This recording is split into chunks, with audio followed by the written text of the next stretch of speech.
Welcome to my YouTube channel. അപ്പോൾ നമ്മളിന്ന് discuss ചെയ്യുന്ന ടോപ്പിക്ക് സസ്റ്റൈനബിൾ ഡെവലപ്മെൻ്റ് ആണ്.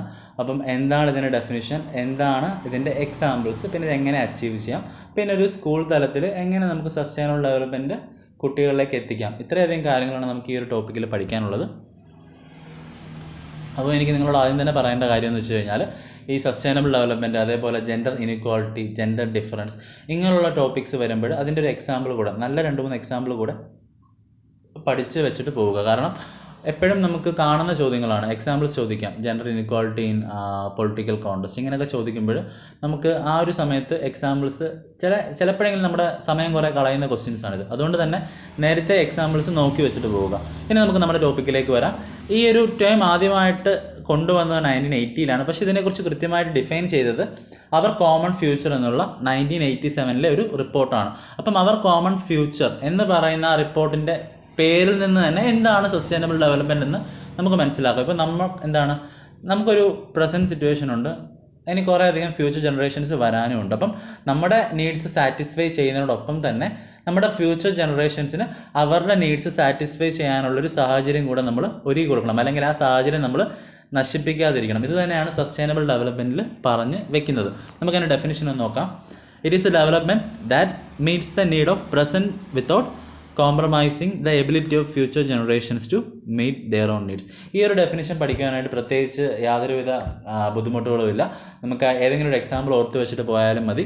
ഇപ്പം നമ്മുടെ ക്രോപ്പ് റൊട്ടേഷൻ ഉണ്ട്. നമ്മളിപ്പോൾ ഒരു അഗ്രികൾച്ചറിനാണ് കൂടുതൽ എക്കണോമി ഉള്ളൊരു രാജ്യമാണിത്. അപ്പം നമ്മുടെ ഇവിടുത്തെ കേസ് തന്നെ നമുക്ക് പറയാം. ഇപ്പം ലാൻഡിനൊരു ഫെർട്ടിലിറ്റി ഉണ്ട്. നമ്മൾ കണ്ടിന്യൂസ് ആയിട്ട് ഒരു ക്രോപ്പ് തന്നെ നമ്മൾ കൾട്ടിവേറ്റ് ചെയ്തുകൊണ്ടിരിക്കുകയാണ്. നമ്മുടെ ആവശ്യം മാത്രം നോക്കി ഒരു ക്രോപ്പ് തന്നെ നമ്മൾ, അല്ലെങ്കിൽ പ്രോഫിറ്റ് നോക്കി ഒരു ക്രോപ്പ് തന്നെ നമ്മൾ കൾട്ടിവേറ്റ് ചെയ്തുകൊണ്ടിരിക്കുകയാണെങ്കിൽ കാലക്രമേണ ആ ഒരു ലാൻഡിൻ്റെ ഫെർട്ടിലിറ്റി നഷ്ടപ്പെടും. തൊട്ടടുത്ത ജനറേഷന് ആ ലാൻഡ് ഉപയോഗശൂന്യമായിട്ട് മാറും. അപ്പം അങ്ങനെ ചെയ്യാതെ അതിന് പകരമായിട്ട് എന്തെങ്കിലുമൊക്കെ ടെക്നോളജീസ് ഉപയോഗിച്ച്, അല്ലെങ്കിൽ ഇപ്പം ക്രോപ്പ് റൊട്ടേഷനൊക്കെ ഉപയോഗിച്ച് നമ്മൾ ലാൻഡിൻ്റെ ഫെർട്ടിലിറ്റി മെയിൻറ്റെയിൻ ചെയ്ത് കൊടുക്കുന്നു. ആർക്ക് വേണ്ടി? നമ്മുടെ ഫ്യൂച്ചർ ജനറേഷന് വേണ്ടി. ഇത് തന്നെയാണ് സസ്റ്റൈനബിൾ ഡെവലപ്മെൻറ്റ് കൊണ്ട് അർത്ഥമാക്കുന്നത്. ഈ ഒരു എക്സാമ്പിൾ ഞാൻ പറയാൻ കാരണം, ഈ ഒരു എക്സാമ്പിൾ പെട്ടെന്ന് ആരുടെ മനസ്സിൽ വരില്ല, പക്ഷേ ഇതൊരു ക്ലാസിക്കൽ എക്സാമ്പിളാണ് സസ്റ്റൈനബിൾ ഡെവലപ്മെൻറ്റ്. അപ്പം ഇത് ഓർത്തിരിക്കുക. ഇനി നമുക്ക് കുറച്ച് എക്സാമ്പിൾസ് നോക്കാം.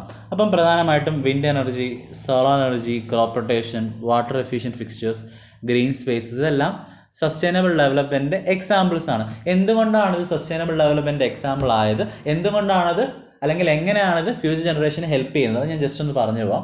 ഇപ്പം വിൻഡ് എനർജിയുടെ കേസിൽ നമുക്ക് യാതൊരുവിധ വേസ്റ്റും അവിടെ വരുന്നില്ല. നമ്മൾ യാതൊരുവിധ വേസ്റ്റും ഉൽപ്പാദിപ്പിക്കാതെ ഒരു ബേസിക് ഇൻവെസ്റ്റ്മെൻറ്റ് മാത്രം വെച്ചുകൊണ്ട് നമ്മൾ എനർജി കണ്ടിന്യൂസ് ആയിട്ട് റെൻഡർ ചെയ്തുകൊണ്ടിരിക്കുകയാണ്. അപ്പം അതുകൊണ്ട് തന്നെ അവിടെ വേസ്റ്റ് മാനേജ്മെൻറ്റ്, അല്ലെങ്കിൽ വേസ്റ്റ് സീറോ ആണ് അവിടെ. രണ്ടാമതായിട്ട് യാതൊരുവിധ ഹാമും നമ്മൾ എൻവയോൺമെൻറ്റിന് ചെയ്യുന്നില്ല. നമ്മൾ എൻവയോൺമെൻറ്റിനോ നമ്മുടെ ചുറ്റുമുള്ള സ്പീഷീസിനോ യാതൊരുവിധ ഹാംഫുൾ ആയിട്ടുള്ള കാര്യങ്ങൾ നമ്മൾ ചെയ്യുന്നില്ല. ഇതുപോലെ തന്നെ ബാക്കിയുള്ള എക്സാമ്പിൾസ് കൂടെ നിങ്ങൾ നോക്കുക. ഇനി നമുക്ക് ഇതിന് പകരം നമ്മളിപ്പം നമ്മുടെ പ്രോഫിറ്റ് നോക്കി, അല്ലെങ്കിൽ നമ്മുടെ എളുപ്പം നോക്കി, അല്ലെങ്കിൽ കിട്ടുന്ന ഹ്യൂജ് പ്രോഫിറ്റ് ഓർത്ത് നമ്മളിപ്പം ന്യൂക്ലിയർ റിസോഴ്സിലേക്ക് പോവുകയാണെന്ന് വിചാരിക്കുക. അപ്പം നമുക്ക് പ്രത്യേകിച്ച് കേടുപാടുള്ളൊന്നും നമ്മൾ ഉറപ്പ് വരുത്തും, അല്ലേ? അതിപ്പം മനുഷ്യരുടെ സ്വഭാവമാണല്ലോ. നമ്മുടെ ഇമ്മീഡിയറ്റ് ഫ്യൂച്ചറിലൊന്നും സംഭവിക്കുന്നില്ല എന്ന് ഉറപ്പ് വരുത്തിയിട്ട് അവരെല്ലാം ചെയ്യത്തുള്ളൂ. പക്ഷേ ഈ പ്രോസസ്സിൽ നിന്നുണ്ടാകുന്ന ന്യൂക്ലിയർ വേസ്റ്റ് എപ്പോഴും ഒരു ഹാംഫുൾ ഫാക്ടറായിട്ട് നിലനിൽക്കും. നമ്മുടെ ഫ്യൂച്ചർ ജനറേഷന് ഹാംഫുൾ ഫാക്ടറായിട്ട് നിലനിൽക്കും. അതുകൊണ്ട് തന്നെ സസ്റ്റൈനബിലിറ്റി, അതിൻ്റെ ഒരു ആവശ്യകത എപ്പോഴും നമ്മൾ കൃത്യമായിട്ട് ചെക്ക് ചെയ്ത് വേണം ഓരോ ഡെവലപ്മെൻറ്റൽ പ്രൊസീജിയേഴ്സ് നമ്മൾ നടത്തുവാനായിട്ടും. ഇപ്പം വികസനം വേണമെന്ന് പറഞ്ഞാലും ശാശ്വതമായിട്ടുള്ള ഒരു ഫ്യൂച്ചർ കൂടെ കൺസിഡർ ചെയ്തിട്ട് വേണം നമ്മൾ എല്ലാവിധ ഡെവലപ്മെൻറ്റൽ ഫങ്ഷൻസ് നമ്മൾ ചെയ്യുവാനായിട്ട്. ഇനി നമുക്ക് അടുത്ത എക്സാമ്പിളിലേക്ക് പോകാം. Water efficient fixtures. ഇത് ഞാൻ പറയാൻ കാരണം നിങ്ങൾക്ക് എക്സാമ്പിൾസ് ആയിട്ട് എളുപ്പത്തിൽ എഴുതാൻ പറ്റുന്ന 3 പോയിന്റുകൾ ഉള്ളതുകൊണ്ടാണ്. വാട്ടർ എഫിഷ്യൻറ്റ് ഫിക്സ്ചർ എന്ന് പറയുന്നത് വെള്ളം ഒരിക്കലും തീരത്തില്ല എന്നൊരു കൺസെപ്റ്റ് ഏതൊക്കെയോ കാലഘട്ടത്തിൽ മനുഷ്യൻ്റെ ഇടയിൽ ഉണ്ടായിരുന്നു. പക്ഷേ ഇപ്പം മനസ്സിലായി തുടങ്ങി നാച്ചുറൽ റിസോഴ്സ്, അല്ലെങ്കിൽ ഫ്രഷ് വാട്ടറിൻ്റെ അവൈലബിലിറ്റി, ലഭ്യത കുറവാണെന്ന് മനുഷ്യർ മനസ്സിലാക്കി തുടങ്ങിയൊരു കാലഘട്ടം കൂടിയാണിത്. അതുകൊണ്ട് തന്നെ അത് പ്രോപ്പറായിട്ട് സേവ് ചെയ്യേണ്ട, അല്ലെങ്കിൽ ഫ്യൂച്ചർ ജനറേഷന് വേണ്ടി മാറ്റി വെക്കേണ്ട ഒരു ആവശ്യകത കൂടെ ഉണ്ട്. അപ്പം അതിന് നമ്മളെ സഹായിക്കുന്ന 3 എക്സാമ്പിൾസാണ് ഞാൻ പറയുന്നത്. ഒന്ന് ലോ ഫ്ലോ ടാപ്സ്, അതിപ്പോൾ പ്രത്യേകിച്ച് എക്സ്പ്ലെയിൻ ചെയ്യേണ്ട കാര്യമില്ല. എന്താ പറയുന്നത്, ഫ്ലോ കുറവുള്ളത്, അതായത് വളരെ ചെറിയ ക്വാണ്ടിറ്റി വാട്ടർ മാത്രം പുറത്തു വരുന്ന ടാപ്സ് ഇപ്പോൾ ഉണ്ട്. രണ്ടാമതായിട്ട് ഷവർ ഹെഡ്സ്. നമ്മൾ പണ്ട് എന്താ പറയുക, നമ്മുടെ വീട്ടുകാരൊക്കെ പറയുന്നൊരു പോയിൻ്റാണ്, നമ്മൾ സാധാരണ വെള്ളം കോരി കുളിക്കുമ്പോൾ നമ്മൾ ഒത്തിരി അധികം ക്വാണ്ടിറ്റി നമ്മൾ സ്പെൻഡ് ചെയ്യുന്നുണ്ട്. പക്ഷേ അതേ സമയത്ത് തന്നെ ഷവർ ഹെഡ്സ് ആകുമ്പം നമ്മൾ ഉപയോഗിക്കുന്ന വെള്ളത്തിൻ്റെ തോത് കുറവാണ്. മൂന്നാമതായിട്ട് ഡ്യുവൽ ഫ്ലഷ് ടോയ്ലറ്റ്സ്. ഇപ്പം നമ്മളത് നമ്മുടെയൊക്കെ വീടുകളിൽ ഉള്ളതാണ് ഡ്യുവൽ ഫ്ലഷ്. ഒന്നെന്താണ്, ഒത്തിരി അധികം ലാർജ് ക്വാണ്ടിറ്റി ഉപയോഗിച്ചുള്ള ഫ്ലഷും ഒരു ലോവർ ക്വാണ്ടിറ്റി ഓഫ് വാട്ടർ ഉപയോഗിച്ചുള്ള ഫ്ലഷുമാണ് ഡ്യുവൽ ഫ്ലഷ്. അപ്പം അത് ഞാൻ ഒത്തിരി എക്സ്പ്ലെയിൻ ചെയ്ത് പോകുന്നില്ല. ഡ്യുവൽ ഫ്ലഷ് ടോയ്ലറ്റ്സും ഉണ്ട്.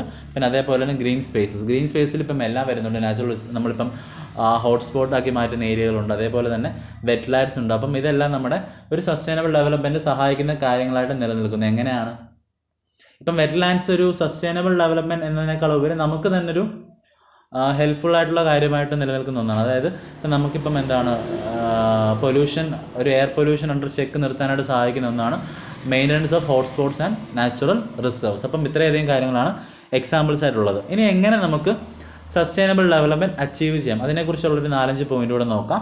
അപ്പം പ്രധാനപ്പെട്ട 2 പോയിൻ്റ് എന്ന് പറയുന്നത് promote values that encourages sustainable development. അപ്പം നമുക്ക് എല്ലാവർക്കും ഉള്ളൊരു കുഴപ്പമാണ്, ഇപ്പം നമ്മളെന്താണ് നമ്മുടെ കാര്യങ്ങൾ മാത്രമേ നമ്മൾ സ്വാഭാവികമായിട്ട് നമ്മൾ അന്വേഷിക്കത്തുള്ളൂ. അപ്പം ബാക്കിയുള്ള ജനറേഷൻ അല്ലെങ്കിൽ നമുക്ക് ചുറ്റുമുള്ള ആളുകളുടെ നീഡ്സ് കൂടെ നമ്മൾ സാറ്റിസ്ഫൈ ചെയ്യണം, അല്ലെങ്കിൽ അവരെ കൂടെ നമ്മൾ കരുതണം എന്നുള്ള ആ ഒരു മൂല്യം നമ്മൾ കുട്ടികളിൽ ഇൻസ്റ്റാൾ ചെയ്യേണ്ട ആവശ്യകത ഉണ്ട്. രണ്ടാമതായിട്ട് ഒരു നാഷണൽ ഫ്രെയിംവർക്ക്. ഇപ്പം നമ്മൾ എപ്പോഴുള്ളൊരു കുഴപ്പമാണ്, നമ്മളിപ്പം ഡെവലപ്മെൻറ്റ് ഒരു ഭാഗത്ത്, എൻവയോൺമെൻറ്റൽ ആക്ടിവിസ്റ്റ് മറ്റൊരു ഭാഗത്ത്. ഇത് രണ്ടുകൂടെ ക്ലബ്ബ് ചെയ്ത് കഴിഞ്ഞാൽ തന്നെ എന്താണ്, പകുതി ഇഷ്യൂസ് അവിടെ റിസോൾവ് ആണ്. ഇപ്പം നമ്മുടെ മറ്റുള്ള രാജ്യങ്ങൾ, ഇപ്പം എന്താ പറയുക, സ്വിറ്റ്സർലാൻഡ് പോലുള്ള രാജ്യങ്ങളൊക്കെ ആണെങ്കിൽ അവിടെ ഇപ്പം ഒരു പുതിയൊരു കാര്യം കൊണ്ടുവരണമെങ്കിൽ അവർ കുറേയധികം മാനദണ്ഡങ്ങൾ കൊടുക്കുന്നുണ്ട്. ഇന്ന കാര്യങ്ങൾ സാറ്റിസ്ഫൈ ചെയ്ത്, അതിപ്പം എൻവയോൺമെൻറ്റൽ ഫാക്ടേഴ്സ് ആവാം, അല്ലെങ്കിൽ പൊല്യൂഷൻ ചെക്ക് ചെയ്യുന്ന കാര്യങ്ങളാവും, ഇന്ന കാര്യങ്ങൾ സാറ്റിസ്ഫൈ ചെയ്താലേ അവർ ഡെവലപ്മെൻറ്റൽ ആസ്പെക്റ്റ് അവർ അംഗീകരിക്കത്തുള്ളൂ. അപ്പം അതുപോലെയുള്ള ഒരു നാഷണൽ ഫ്രെയിംവർക്ക് എന്താണ്, എല്ലാ രീതിയിലുള്ള ഡെവലപ്മെൻറ്റും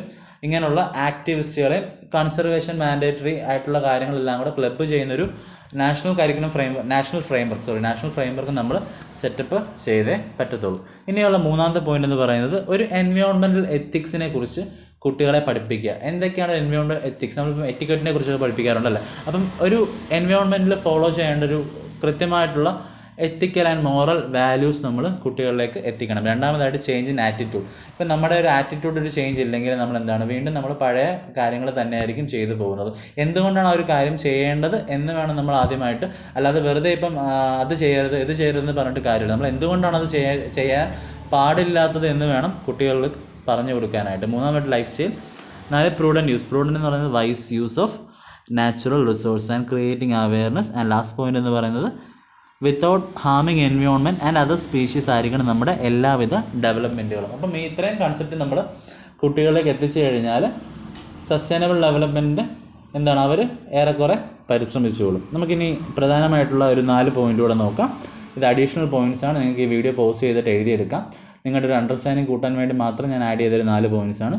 ഒന്ന് നമുക്ക് എന്താണ്, കൂട്ടായിട്ടുള്ള പരിശ്രമം ഉണ്ടെങ്കിൽ മാത്രമേ സസ്റ്റൈനബിൾ ഡെവലപ്മെൻറ്റ് സാധ്യമാവുകയുള്ളൂ. അതോടൊപ്പം തന്നെ ഓൾറെഡി ഉള്ള ക്ലൈമറ്റ് ഇഷ്യൂസും ഇനി എന്തെങ്കിലും ഒരു ഡെവലപ്മെൻറ്റിൻ്റെ ഭാഗമായിട്ട് വരാൻ സാധ്യതയുള്ള ക്ലൈമറ്റ് ഇഷ്യൂസും കൂടെ നമ്മൾ കൺസിഡർ ചെയ്ത് വേണം സസ്റ്റൈനബിൾ ഡെവലപ്മെൻറ്റ് നമ്മൾ നടത്തുവാനായിട്ട്.